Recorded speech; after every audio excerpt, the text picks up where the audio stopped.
The drive from San Diego to Warner Springs is a bit of a trek, almost an hour and a half depending on traffic. But the time spent getting here is worth it, especially if you're even a little interested in the history of the American West.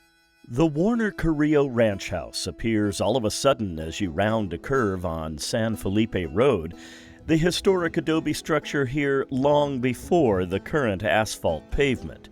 But even before that, this was a camping stop on the Gila Overland Trail to California. That was in the 1840s and 50s. The structure that was here then was built by former California State Senator Jonathan Trumbull Warner. That building burned down in 1851 in an uprising by Native Americans who had been there for thousands of years. It was then rebuilt by the Carrillo family. The true builder of this building was the lady whose portrait is on the wall over here. And her name is Vicenta Sepulveda de Yorba de Carrillo. Catherine Fletcher is the head docent at the Warner-Carrillo Ranch House. She's steeped in the history of this far-flung part of San Diego County. My family has owned property here since 1939, and it's one of the few places in Southern California that's relatively unchanged, and we're trying to keep it that way. At the time this adobe was built, Vicenta was married to Ramon Carrillo. He was murdered in 1864, leaving Vicenta to run the 9,000-acre ranch and manage a large family. 12 of her 14 children lived into adulthood. But there was much more taking up Vicenta's time than a lot of kids and a ranch. She has not only all this acreage, she also has the post office and a contract for the Butterfield Stage. A post office, a trading post, and a stop on the Butterfield Stage. This was California's first regular overland transcontinental stage connection with St. Louis. It was the first sign of civilization many stage riders saw after the long, uncomfortable trip across the country, the first well-watered valley to be encountered after crossing the great southwestern deserts. Unfortunately, that 6-year contract to Butterfield ends after about 4 years, because in 1861, the Civil War breaks out. Over the years the Carrillos lived here, the adobe house was expanded from the original living room and trading post, verandas added on that were then enclosed into rooms when enough adobe was available, and in some of the rooms, curious-looking ceilings.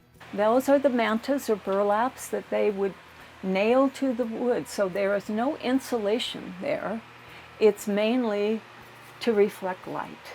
The Carrillos left their ranch and moved to Anaheim in the late 1860s.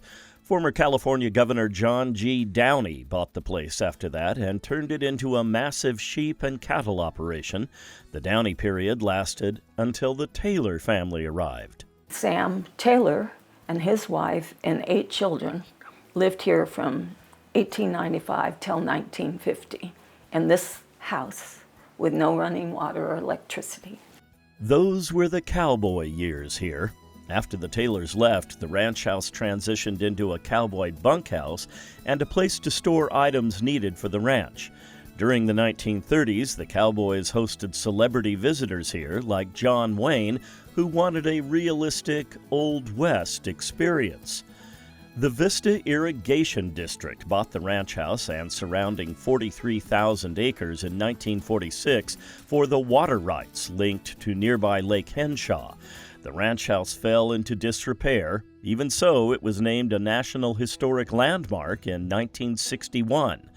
And today, the land around the old adobe is still a working ranch. The current rancher next door, Drew Smith and his wife Heather and kids, he's the great-great-grandson of Sam Taylor and has come back here to do this.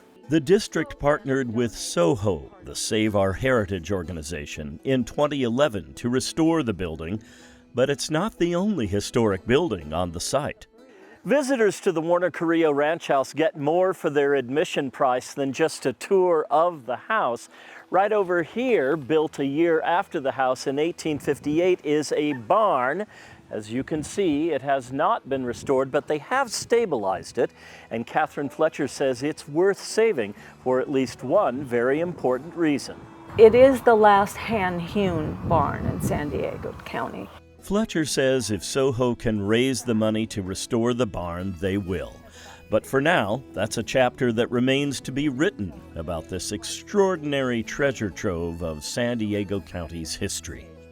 In Warner Springs, John Carroll, KPBS News.